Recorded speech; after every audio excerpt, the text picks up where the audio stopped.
I'm in the closet right now, and it's not my own. I just went to another room because more spacious. But anyways, I tr- I tried to do this recording already, and the entire thing actually got disappeared. It was like 13 minutes long.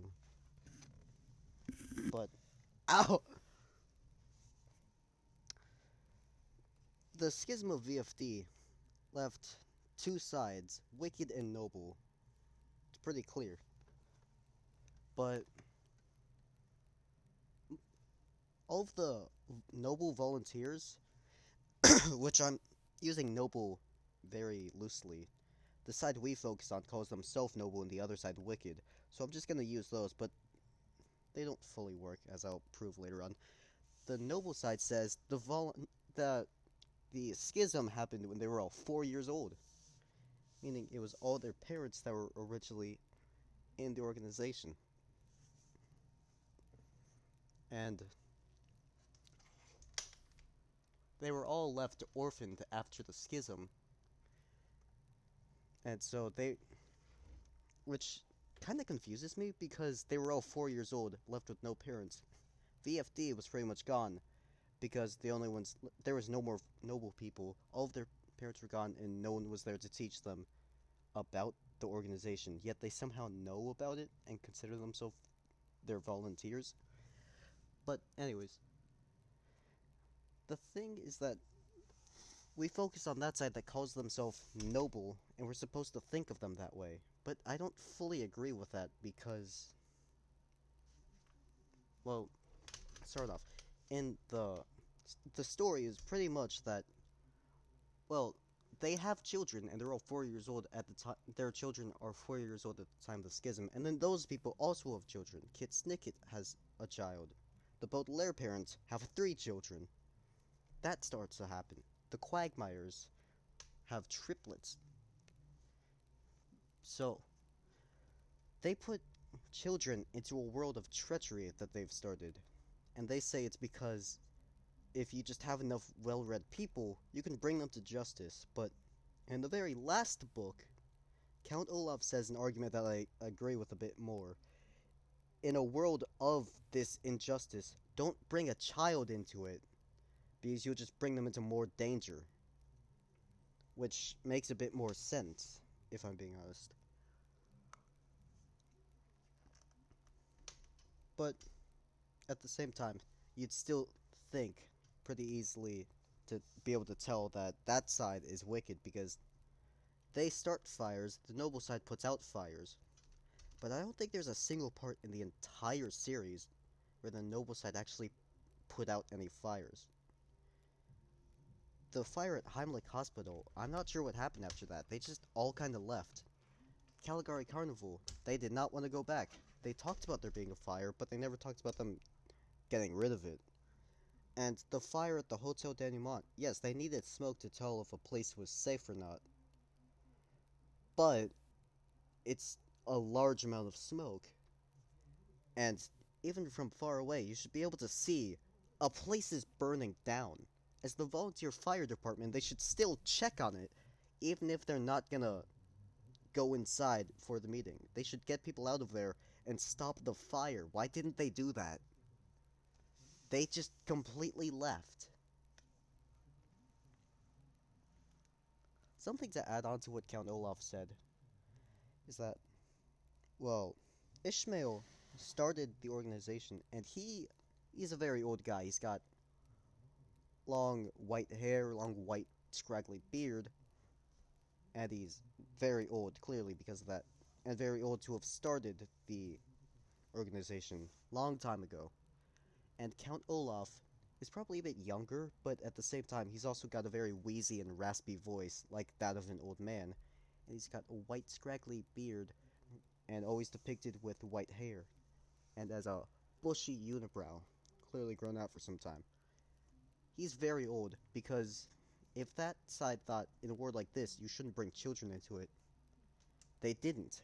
He's of the first generation. The reason he survived is because his side was the one causing the killings of parents. The noble side. The wicked side survived all of that because they were doing the killings. So, he's part of the first generation, and there's really not that many other people. Esme Squalor says that for part of the original teachings of VFD, when joining it, she had to read over the summer the Russian novel Anna Karenina, and she decided that that was going to be a waste of time, and she threw it into the fireplace. Meaning, if she got an original teaching to go and do that, and it was over the summer because Ishmael got kids with unique interests at a preparatory school, kind of like a European middle school. That means she was part of the original generation as well. There's only the first generation on the wicked side. There's also man with beard and no hair, and woman with hair but no beard, who have very raspy and deep voices, like old people, who are also on the wicked side. All of them are very old. The only people on the wicked side that aren't like that are the ones who did not know about VFD. In the slippery slope, it's revealed towards the end that all of the hench people pretty much didn't know what was going on, because, again, it's very loose, the ideas of wicked and noble sides. They didn't know they were doing bad things. They probably didn't even start any fires. They were just following the lead of anything smaller of Count Olaf. They were just following him because they thought it was going to be noble in the long run. Like, doing a wicked thing for a noble reason. That's something the noble side says a lot. Like when stealing the sugar bowl. I don't think that happened in the books. That might have just only been in the show, but I'm pretty sure the Baudelaires also thought that for a bit, or at least someone told them that when they burned down Caligari Carnival. Which they have too much guilt for. It really wasn't their fault. But they they didn't know any of this was wicked. And so when they heard that all of these children are being orphaned, terrible things are they're about to throw this baby off a cliff, they all leave. Except for the hook-handed man. He just wanted a place to stay. It's revealed it's because, like in the next book, it's revealed because he was pretty much kicked out of his own family. He just needed some sort of father figure. So he had that from Count Olaf. And the hook-handed man is a very noble person. In his family, he has a sister who's on the noble side. He has a dad who's very in between on the sides, because again, he doesn't think one side is noble and one is wicked. So he's in between because he knows they're just two sides. What should he agree with?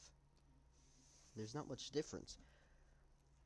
So the hook-handed man says in the next book, the reason he is on the wicked side with Count Olaf is because there's no wicked and noble side. They're both very mixed up in their ideas.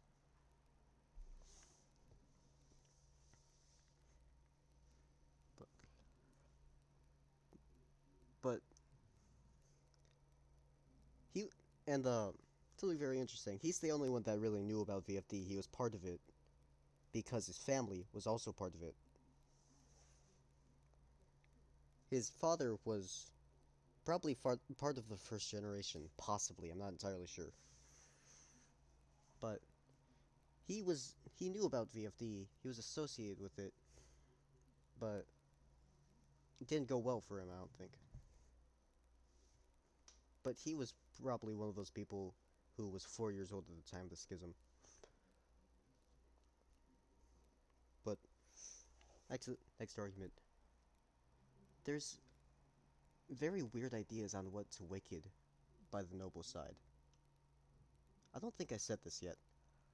In the penultimate book, at the Hotel Denouement when going to the last safe place, the meeting was set for Thursday, but people were trying to get there early just in case they might not have enough time. So the Baudelaires are some of those people. They went there like 3 days early or so, something like that. And so a bunch of people are there days earlier than the meeting's supposed to be, but because of some sort of circumstance, they need to have the meeting then. The trial they decided was going to happen there. And someone, I think on the noble side, said, why not wait until Thursday so you get all of the volunteers there. And the reason for that was if they aren't here early, they're not noble enough. The thing is that the characters we knew for an absolute fact were going to show up and by Thursday are the Wittershins. We met them, they're very noble. The Quagmires and the Snickets, Kit Snicket that is, with the Quagmires. They were going to show up on Thursday. Neither of them made it, because they did it earlier than that, and they... So that's just... Something else that they said there is that, like, there was a bunch of liquid rings on the tables from people who were placing cups there and drinks without a coaster, and they said, we don't know who those people did it, but they're all very wicked. Definitely. Not exactly, though. And they even, again, like I said, with the first generation thinking, with enough well-read minds, these kids will be brought to justice. In the Slippery Slope, some reasoning they gave to what would be noble was if you're not well-read, you're not noble. That doesn't make sense. And that's a theme they showed through the entire book as well. It's not just something a character said. The author seems to agree with it, because they added something with Esme throwing that book into the fireplace to show she's not well read and she's also wicked.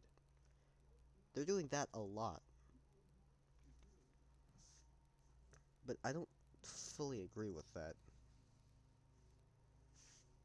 Like, you could still have very noble people without them being well read.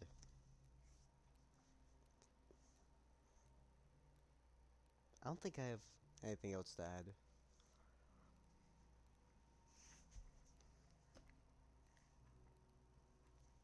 Hmm.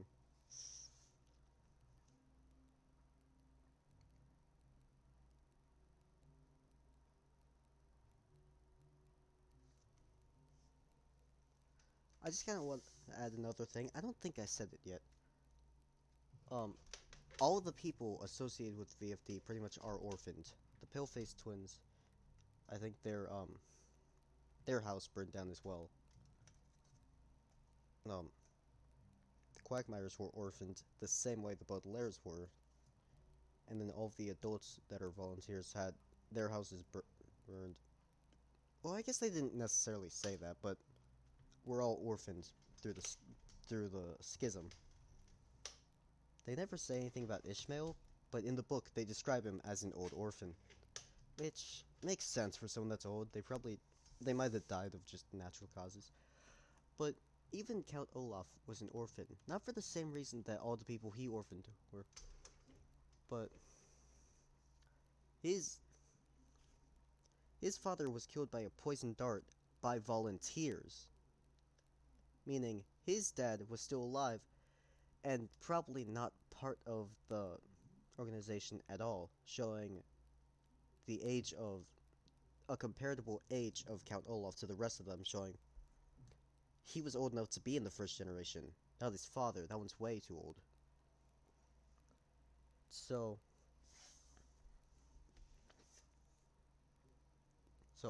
Count Olaf was orphaned for an entirely different reason. I just kind of wanted to add that mini theory section, I guess. Um, they talk about a lot of Italian things quite a lot in there.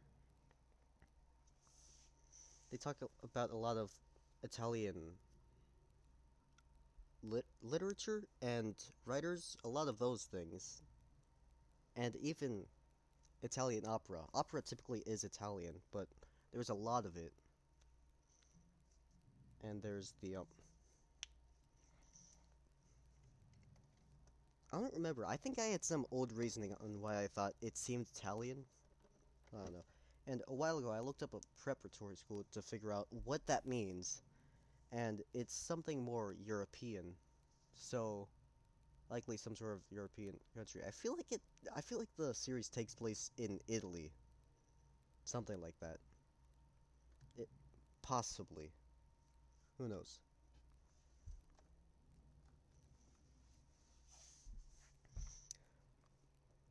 But there's that.